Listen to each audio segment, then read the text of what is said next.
All right, this is Christopher Foster once again, and this is a request signed from Alice. And the name of this video is "The Haunted House Where You Walk Through Alone Blackout." I don't know if I've seen this before, but whatever. Let's check it out. Yay!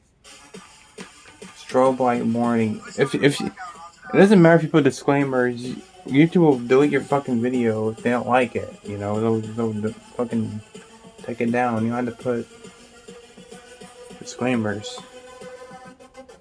Believe it or not, the Halloween season is almost upon us. I wish it was. One of my favorite Halloween activities is going to a haunted house or a haunted maze. Not the me. adrenaline rush you get from zombies jumping out at you, Pumpkinhead following you through the corn, or crazed clowns chasing you with a chainsaw. Oh, hell no. Get any better. We've talked about McKinney Manor before. Nah, fuck McKinney Manor. Haunt, but it's really just some guy's legal torture fantasies played out in real life. Well, there's a lesser known extreme haunt in New York that actually does things right. It's called Blackout. The haunt is typically those things are right, huh? And it's 30 minutes of a complete mind fuck.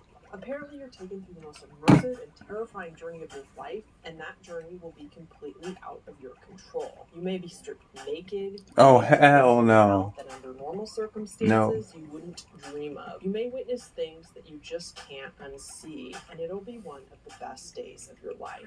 One of the best days of my life. Hey humans, bull crap. Welcome back to my channel, or if you're new here, I've watched her before actually. So if that's also your thing, consider subscribing. I know her voice sounded familiar. Extreme haunt in New York that is I've seen her before. Described, but I'm very happy to report that it is nothing like McKinney Manor. The scares are different. It's not in someone's backyard, and best of all, you actually get a safe word that you can use. That's good. There's a lot of really interesting rules that go along with the extreme haunt. Like I said, it's located in New York, and according to their website, there's a ton of rules you have to follow. The most notable ones being you have to be 18 years or older. No underage people are allowed. You cannot walk through with a group of friends or even one other friend. You have to go alone. One of the rules. See, that's why I'm not going. I never go alone. Do not talk to the actors under any circumstance unless specifically instructed to do so. And generally just do exactly what you're told. And if you're not, then nothing bad happens, you're just kicked out. If you decide at any point during the haunt that you just can't do this, then you can yell safety. And the experience will stop immediately. You'll be escorted out, and again, you won't get a refund, but well, that sucks. You can't just skip a part if you don't like that part. You have to do it all or nothing. If you say safety, you're out. But, you know, this is how responsible extreme haunts are supposed to act. And people that have gone through said that the waiver you have to sign is, of course, very long, since it involves the actors, you know, interacting with you a lot more. By the way, an entry fee is about $45 US. So I've watched a lot of videos, and I've read a lot of money accounts of people that have actually gone through, so I'm going to tell you everything that might happen if you chose to go through the haunt. So of course you may be waterboarded, and for a lot of people they say hell no, the worst and scariest part. And by waterboarded, I mean a sack will be put over your head and cups of water will be dropped on your face, which can be really scary because you can't see and the water makes it really hard to breathe. However, it's not as intense as real waterboarding torture, but the psychological impact is definitely real. And then according to some other accounts, at the end of your waterboarding session, you're instructed to scream as loud as you can. And the next person in the next room that's going to be waterboarded next will hear you scream. And so they'll be really scared of what's coming next. And this is less... their next stop. And this is not as bad as McKinney Manor? Their waterboarding session, and so on and so forth. So every single person that's about to enter that particular room hears other people screaming first, and so it just messes with their psyche before they've even experienced it. You might also get a hood placed over your head and then pushed against a wall really roughly and kept there and held there, and so roughly that it's really hard to breathe for several minutes. This is again one of the times that people have said they had thought about saying the safety word and getting out. But most people chicken out and they are able to go through the whole thing. You're generally just through the entire thing thrown around really roughly by the actors. But the good news is that everybody says you're not punched or actually harmed in any way. They don't really physically hurt you. They're just a little rough with you to get you through. A little. The worst that happens is they've had some bruises upon exiting. There are some scenes including some vomiting and one person that went They said that they had to help. You're not even left.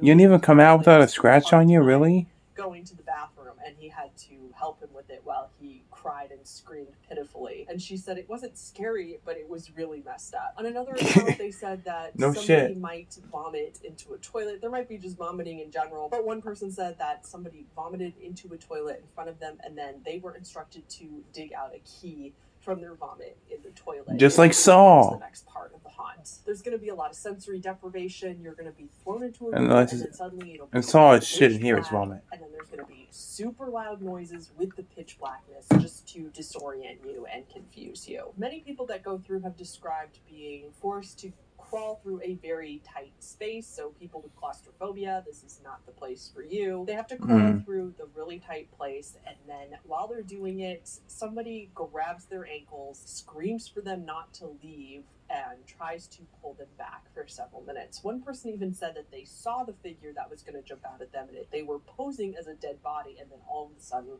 comes to life and grabs them. One person said their mouth got probed with fingers. The actor was wearing gloves. Oh my god. But still. Some people have said that they were stripped completely naked, that the actors were stripped naked and took their clothes off. Naked? Why? You see flashing red lights. And you're at least going to keep your underwear on and your bra if you're a woman? Recorded. So you're walking through naked and have cameras on you. Now, I also read that they only do this in the off-season events and people that get in by invite only, and they don't just do this normally for the normal haunt. So in that case, you're kind of consenting because you know it was invite only and that more intense things might happen. But that's a really good psychological torture because a lot of people's worst fear is being naked. Nobody's seen my hairy dick or ass. People see you walk around naked. However, hell no. In the regular haunts, the actors will very often be naked. Trust me, you don't want to see my hairy ass. Naked, I mean completely naked. No. They'll often simulate mass.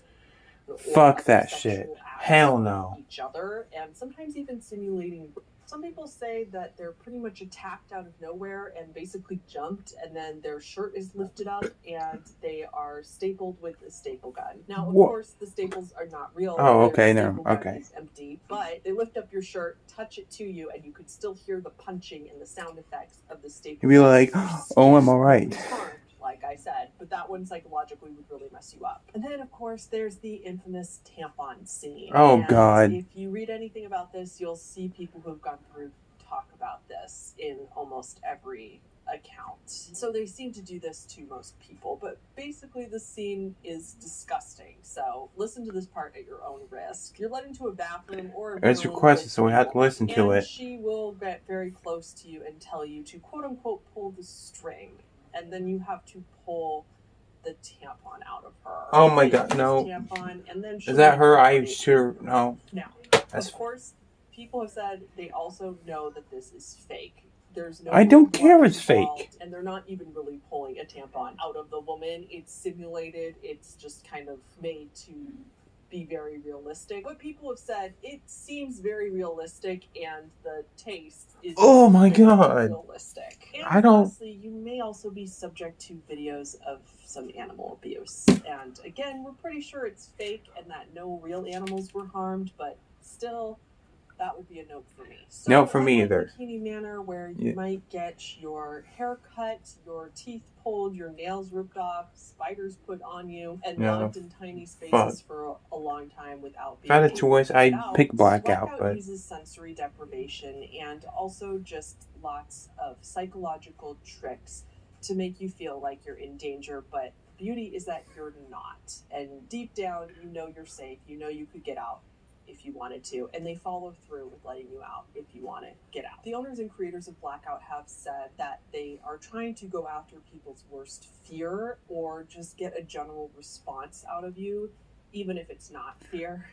You know, it's Halloween, it's supposed to be scary, but still. Are not actually scary, but just would mess with your head a lot. And like I said, you might get a little bruised up but you won't end up in the hospital like some victims of McCaney Manor who end up with broken bones. That doesn't sound like that happens here. From every report I've read of people that I've gone through have said the actors are very professional and they make sure to keep you safe and no real bodily harm ever comes your way. Blackout is just generally really interesting because it's not actually physical fear, it's all psychological fear. I mean, if you turned on the lights while you were in here, it would probably look very different. The fear really comes from knowing that for those few minutes while you're in there, everything is completely out of your control. Hey, and that the why go to haunted house? My whole entire damn room's a haunted house, you know? When the experience is over, people say that they are very emotionally exhausted. People often leave the haunt wide-eyed and in a zombie-like state. And for some people, they say it takes 20 minutes to an hour to even fully comprehend what happened to them. Like I said, most people don't end up using the safety word and trying to get out, even if it's scarier than they thought it was going to be. And the people that have gone through have said this is mostly because it goes so fast. It's very fast moving. They get you through quickly. They do a lot in a short amount of time. So you don't even have time to think about how long is it though? That's what I want to know. Because they're doing it so quickly. And it's not until afterwards that you really understand what you just went through. Obviously, you can't go in if you have epilepsy due to all the strobe lights, and it's also not recommended that you go through if you have a past history of sexual violence or abuse, PTSD, things like that. People have, and they've been fine, but if you have those past not going still. Definitely a trigger warning. Nope.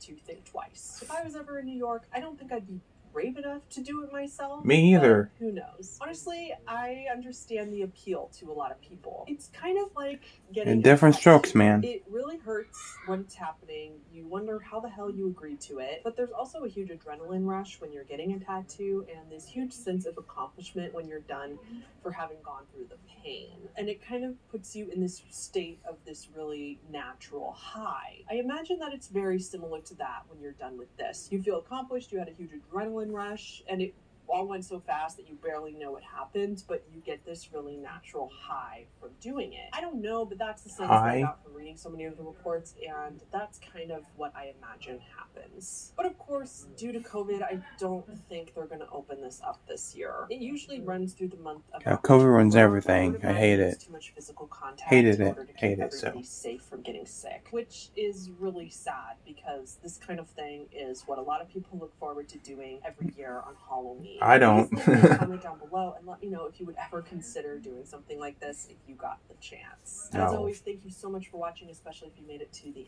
end, and I will see everybody in the next one. And look what's recommended next. That face only mother could love. Not her, him. Fucking McCavey bullshit. But yeah.